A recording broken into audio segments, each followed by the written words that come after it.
One of the challenges of this movie was that the script is so dialogue-driven that we had to let the dialogue be the hero of the movie, and therefore we kind of took an unassuming approach to the visual style. We talked about it initially like not really having a look. You know, I mean, part of, you know, the hardship of working at Harvard, because they weren't very helpful. To say they weren't very helpful would be giving them actually a grade.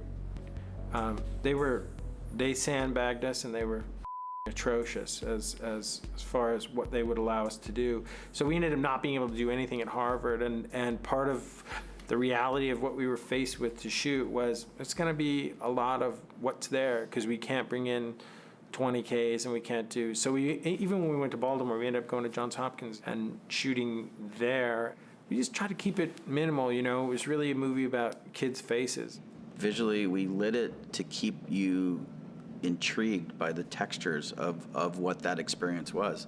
Harvard is entirely old 300, 200-year-old buildings with dark wood, practical lights, and so it's kind of different than a modern college, and so we wanted that environment to come through. You know, we looked at a lot of location photographs of you know, Kirkland and the different areas in the Harvard Quad, and kind of went, you know, that looks pretty good, that looks pretty real. You know, we don't want to try to do the conformist, because that's inappropriate. So we're just trying to keep it appropriate and just go, well, what desk lamp would they use? I mean, one of the great things about shooting digitally is that a desk lamp can actually function as a piece of set dressing, and it can provide a key light. So it's both functional and it becomes part of your look. I mean, I don't think there's one setup in this movie that took more than 20 minutes, 25 minutes to light. You know, it was very simple. Hey, Jeff? Yeah, David. At the end, when Jesse leans out, you can make a little bit. You don't have to leave so much room on that. Because he's going to talk to the waitress. So Jesse's going to lean back on, you should come live with us. And then... Yeah.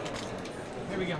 You know, you got a 5-page scene where a guy's in a club and he's trying to seduce another character. And you could put on a Steadicam and you could spin around that table and you could do a lot of stuff. But really, the important thing is to watch Jesse Eisenberg's face as he listens, because the listening is more than half of that conversation. It's what he misses when he says, is that a parable? And then, you know, where he gets his hooks in and where he starts to really grapple with what it is that Sean's saying above the din of this, you know, disco music. That's the scene. You know, what makes it cinematic is the performances, what their eyes are doing as they're trying to grasp what the other person is telling them, or how quickly Jesse Eisenberg takes on this information and moves to the next subject, and things that he has trouble with and the things that he gets immediately. And so that for me was, you know, when it comes to the visualization of it, it was kind of like, let's shoot it. It's a character drama, and it's all about whether or not I believe the behavior. Cut. All right, cool. So let's minimize what we're going to test over here. Like, let's go through this, and some of the shit can just go away forever.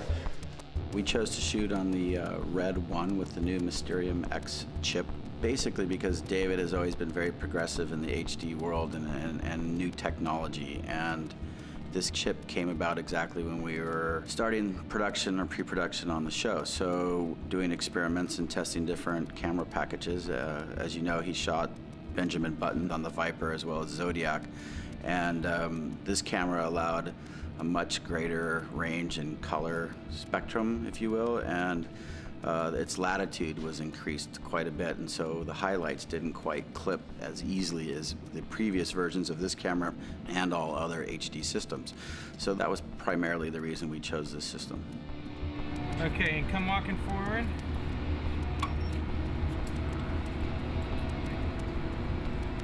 Come towards me. And walk to... Cut it, thank you. Okay, get the HDR.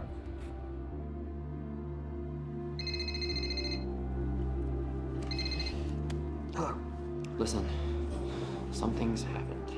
Depth of field for an HD shoot has always been an interesting dilemma to overcome. I mean, as a filmmaker and as a storyteller, such as David, depth of field is one more tool that you allow yourself to utilize when you want people to look at certain places at certain times.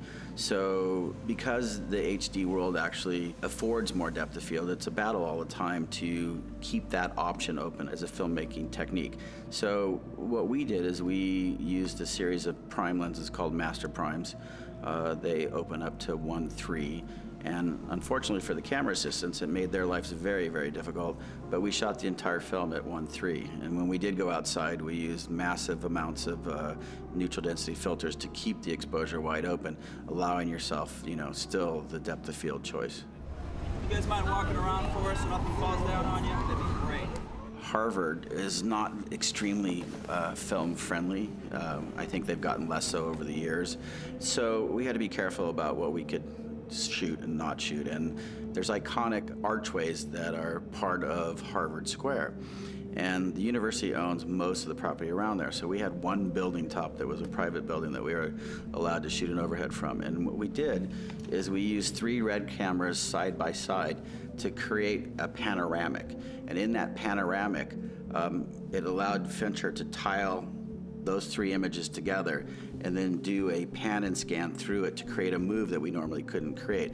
We could have done a traditional and used a motion control rig of that, but to get a motion control rig 10 stories up on an old building would have been quite a challenge. So this allowed him to go back later, put in street lights, put in buildings in the distance, adjust things, and then move as he wanted to and push in and tilt down. Knowing that we couldn't use the Harvard property at all, the archways were black and silhouetted and didn't stand out. And they're the oldest archways at the university and very, iconic of Harvard. So David had a fantastic idea about getting a mime to walk in with a battery pack light that we created and create a mime situation inside the arches exactly when we were shooting. So the thought was that if security came or a police officer came, that by the time you get a mime to stop miming, we had accomplished our shot. So it's kind of funny in a movie of this scale that you're still trying to do things that you did in film school to get the look that you want.